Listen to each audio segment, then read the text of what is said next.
नमस्कार दोस्तों, आप सभी का स्वागत है अन्नपूर्णा क्लासेज में। आज हम यूनिट कन्वर्जन पढ़ने वाले हैं। यूनिट कन्वर्जन से लगभग आपके हर एग्जाम में जिसमें भी आपके साइंस आती है उससे एक दो क्वेश्चन हमेशा फंसते हैं। और मैक्सिमम आजकल जो पैटर्न जो फंस रहा है ना, वो ऐसे फंस रहा है कि जैसे आपको पूछ लेता है कि 10 मेगा मीटर में कितने टेरामीटर होंगे, या फिर 1 किलोमीटर में कितने मीटर होंगे, 10 मिलीमीटर में कितने सेंटीमीटर होंगे। ऐसे क्वेश्चन ज्यादा आ रहे हैं। तो देखो, सबसे पहले हम ये पढ़ते हैं। देखो, ये सब आपको जो दिख रहा है ना, प्रीफिक्स टेबल, मतलब ये क्या होता है, ये किसी यूनिट के आगे जोड़ते हैं।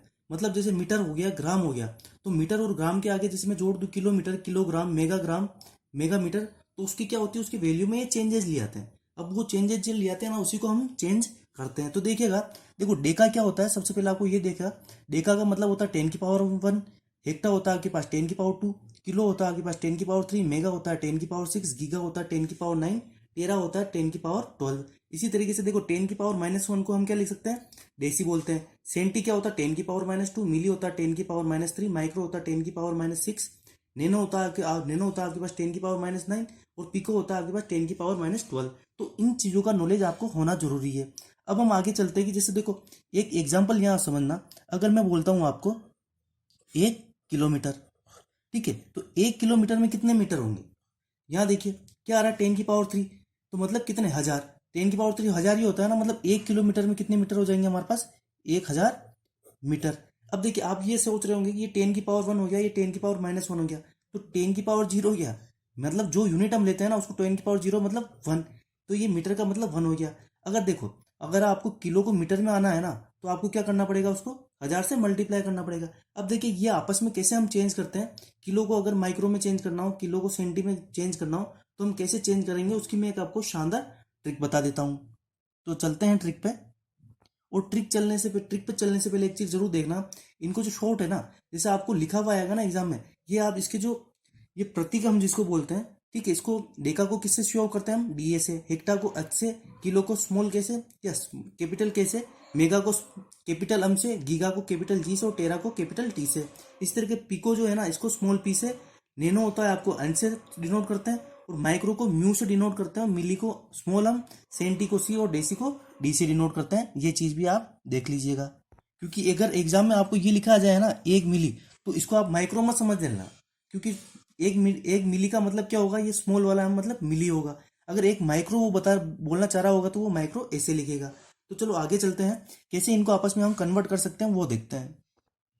अब देखिएगा, सामने आपको दिख रहा है ये किलो, हेक्टर, डेका। अब यहाँ जो ये यूनिट है ना, ये 10 की पावर 0, जिसको आप इसको 10 की पावर लिख लो, मतलब इसको हम यूनिट मान लेते हैं, इसको यहाँ रहने दो। ये डेसी हो जाएगा, सेंटी हो जाएगा, मिली हो जाएगा। अब देखिएगा, अगर आपको किलो को हेक्टा में बदलना है ना, तो मतलब ज्यादा से अगर कम की तरफ आ रहे हो आप, किलो को अगर आपको हेक्टा में बदलना है, तो आपको क्या 10 से मल्टीप्लाई करने का। अगर इसी तरीके से आपको हेक्टा को डेका में बदलना है, तो क्या 10 से मल्टीप्लाई करना पड़ेगा। इसी तरीके से डेसी को सेंटी में बदलोगे तो क्या हो जाएगा, इसको भी आपको 10 से मल्टीप्लाई करना पड़ेगा। और सेंटी को मिली में बदलना है आपको, तो इसको भी क्या करना पड़ेगा, आपको 10 से मल्टीप्लाई करना पड़ेगा। और देखो, अगर डेका को आपको मतलब डेका मीटर को मीटर, या डेका ग्राम को ग्राम में बदलना हो आपको, तो इसको भी क्या करना पड़ेगा, आपको 10 से मल्टीप्लाई करना पड़ेगा। और केवल मीटर में दे रखा और उसको सेंटीमीटर में बदलना हो, तो इसमें भी आपको 10 से मल्टीप्लाई करना पड़ेगा। अब देखो, उल्टा देख लेते हैं। अगर आपको मिली को सेंटी में बदलना हो, ठीक है, मिली को सेंटी में बदलना हो, तो क्या करना पड़ेगा, आपको 10 से भाग लगाना पड़ेगा। इसी तरीके से आपको सेंटी को डेसी में बदलना हो, तो 10 से भाग लगाना पड़ेगा। और इसी तरीके से डेसी को आपको मीटर या ग्राम में बदलना हो, तो भी आपको यहाँ क्या करना पड़ेगा, 10 से भाग लगाना पड़ेगा। और ये यूनिट जो दे रही है, उसको डेका में बदलना हो, तो आपको 10 से भाग लगाना पड़ेगा। देखो, मैं एरो बनाते हुए चल रहा हूँ, मतलब इसको इसमें कन्वर्ट कर रहे हैं, आप कंफ्यूज मत होना। डेका को आपको हेक्टा में बदलना है, तो 10 से भाग लगाना होगा। और हेक्टा को किलो में बदलना है, तो भी आपको क्या करना पड़ेगा, 10 का भाग लगाना पड़ेगा। अब आप कहोगे कि सर, ये तो एक एक पास वाले थे, हमने चेंज कर दिए कि भाई ज्यादा से कम की तरफ जा रहे हैं तो मल्टीप्लाई कर रहे हैं, और कम से ज्यादा की तरफ जा रहे हैं तो डिवाइड कर रहे हैं, सीधी सी बात है। लेकिन अगर मुझे किलो को अगर डेसी में कन्वर्ट करना है, तो क्या करना पड़ेगा, मतलब डेसी, किलो से मुझे डायरेक्ट डेसी पे चलना है, तो देखो किलो से डेसी पे आने के लिए कितनी स्टेप चलनी पड़ेगी हमारे को, 1 2 3 और 4। मतलब किलो को अगर आपको डेसी में कन्वर्ट करना है, तो कितने से मल्टीप्लाई करना पड़ेगा, देखो कितने स्टेप चले हम, 1 2 3 और ये 4।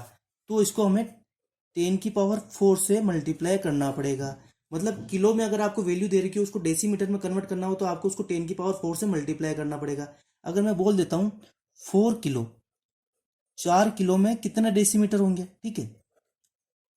4 किलो में कितने डेसी होंगे, तो कितने होंगे 4 किलो को मतलब कितने होंगे 4 इंटू किलो को डेसी में बदलने के लिए क्या करना पड़ेगा आपको 4 इंटू 10⁴ करना पड़ेगा। मतलब 4 किलो किसके बराबर है आपके 4 इंटू 10⁴ डेसी के बराबर होगा। होप आपको समझ में आया होगा। इसी तरीके से अगर देखो सेंटी को मुझे सॉरी एक छोटा छोटा ले लेते हैं, मिली को डेसी में बदलना है, ठीक है। जैसे मिली को आपको डेसी में कन्वर्ट करना है, ठीक है। तो मिली से डेसी में आ रहा है तो क्या डिवाइड करना पड़ेगा ना। तो देखिए कितनी स्टेप चले हम 1 2, तो मैं मान लेता हूं कि 2 मिली में कितने डेसी होंगे ये निकालना है। तो देखो 2 मिली को डेसी में कन्वर्ट करना पड़ा है तो क्या करना पड़ेगा, 2 स्टेप चले हैं ना। मतलब क्या होगा, हमें 10⁻² से यहाँ क्या करना पड़ेगा डिवाइड करना पड़ेगा। तो क्या हो जाएगा ये 10 इंटू 10⁻² हो जाएगा ना, ठीक है। डिवाइड करेंगे तो -2 हो जाएगा। तो इसकी वैल्यू क्या आ जाएगी हमारे पास 2 इंटू 10⁻²। अब देखिए आप इसमें कंफ्यूज मत होना, अगर मैं भाग लगाऊंगा तो ये ऊपर आ जाएगा तो ये हो जाएगा ना। तो मतलब 2 मिली का मतलब 2 मिली को अगर मेरे को डेसी में कन्वर्ट करना हो तो कैसे करेंगे हम 2 इंटू 10⁻²। तो आपको ये फंडा यहाँ समझ में आया होगा कि इनको प्रीफिक्स जो है इनको आपस में चेंज कैसे करते हैं हम। जैसे किलो को डेका में बदलना हो या डेका को डेसी में बदलना हो, डेसी को डेका में बदलना हो, तो बड़े से छोटे की तरफ चलेंगे तो क्या करेंगे मल्टीप्लाई करेंगे, और छोटे से बड़े की तरफ चलेंगे तो क्या करेंगे डिवाइड करेंगे। सीधी सी ये क्वेश्चन मैंने जानबूझ के आपके सामने लिया है, आपके थोड़े कंसेप्ट इससे अच्छे क्लियर होंगे। तो देखिए 1 माइक्रो बराबर होता है, तो 1 माइक्रो किसके बराबर होगा 1/10 मिलीमीटर के, या 1/100 मिलीमीटर के, या 1/1000 मिलीमीटर के, या 1/10,000 मिलीमीटर के। तो अब एक चीज देखिएगा आप, 1 माइक्रो क्या होता है हमारे पास, 1 माइक्रो हमारे किसके बराबर होता है 10⁻⁶ मीटर के, यही होगा ना। 1 माइक्रो की वैल्यू क्या होती है हमारे पास 10⁻⁶, ठीक है। अब यह मीटर में दे रखा तो मैं मीटर ले लेता हूं। अब एक चीज बताइए, अगर मेरे को 10⁻⁶ मीटर को अगर मुझे मिलीमीटर में कन्वर्ट करना है तो मुझे क्या करना पड़ेगा। मीटर क्या होता है आपके पास 10⁻�0। देखिए अभी तो हमने देखा था मीटर कहाँ था हमारे पास, मीटर यहाँ था, और किस में कन्वर्ट करना है मिली में। मतलब देखो कितनी स्टेप चलनी पड़ेगी 1 2 और 3। और जब हमने कहा था कि मीटर को हम इस तरफ चल रहे हैं हम, तो हमको क्या करना पड़ेगा मल्टीप्लाई करना पड़ेगा। मतलब बड़े से छोटे की तरफ चल रहे हैं तो क्या करना मल्टीप्लाई करना पड़ेगा ना। तो यहाँ क्या हो जाएगा हमारा, आप देखिएगा आप मीटर को मिली में कन्वर्ट करने के लिए हमको क्या करना पड़ेगा 10⁻³ से गुणा करना पड़ेगा। तो कर लीजिए, तो अगर 10⁻⁻6 को मीटर को अगर मेरे को मिलीमीटर में कन्वर्ट करना है तो क्या 10⁻³ से मल्टीप्लाई करना पड़ेगा। तो 10⁻³ से मल्टीप्लाई करूंगा मैं तो क्या बच जाएगा ये 10⁻⁻6 से ये कटेगा तो ये क्या बच जाएगा 10⁻³ बचेगा।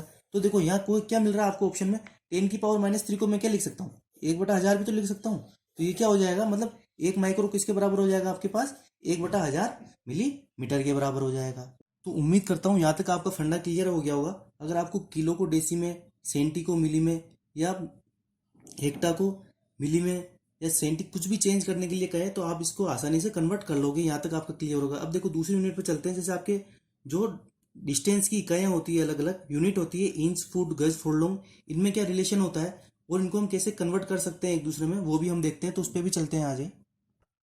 अब देखिएगा ये जो सामने आपको यूनिट दिख रही है ना, ये डिस्टेंस की यूनिट है। मतलब 1 फुट में आपके कितने होते हैं 12 इंच होते हैं। 1 गज में कितने होते हैं 3 फुट होते हैं। 1 फरलोंग में आपके 220 गज होते हैं, और 1 मील में आपके 8 फरलोंग होते हैं, ठीक है। तो यहाँ एक मैं सिंपल सा क्वेश्चन रखता हूँ आपके सामने कि हम इनको कन्वर्ट कैसे करते हैं। अगर मैं बोल दूं आपको कि 100 मील में, ठीक है, 100 मील के अंदर कितने गज होंगे, ठीक है, 100 मील में कितने गज होंगे, तो आप इसको कैसे कन्वर्ट करोगे। तो देखिए 100 मील मतलब 100 मील है यहाँ। तो एक चीज बताओ मुझे, 100 मील के अंदर कितने फरलोंग होते हैं।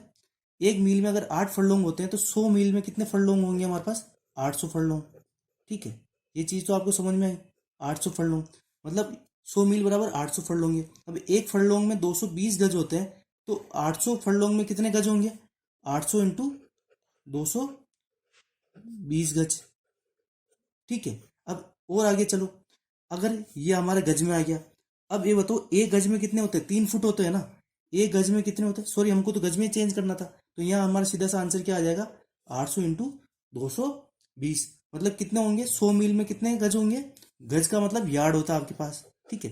तो 100 मील के अंदर कितने यार्ड होंगे हमारे पास 800 इंटू 220 मल्टीप्लाई करके आप देख लेना, ठीक है। तो ये हो गया आपके, इनको याद कर लेना एक बार, ये सारी डिस्टेंस की यूनिट है, उनमें ये रिलेशन है, ठीक है। अब देखिए ये कुछ द्रव्यमान की यूनिट है। जैसे देखो एक पौंड में कितना होता है, 453.6 ग्राम होता है।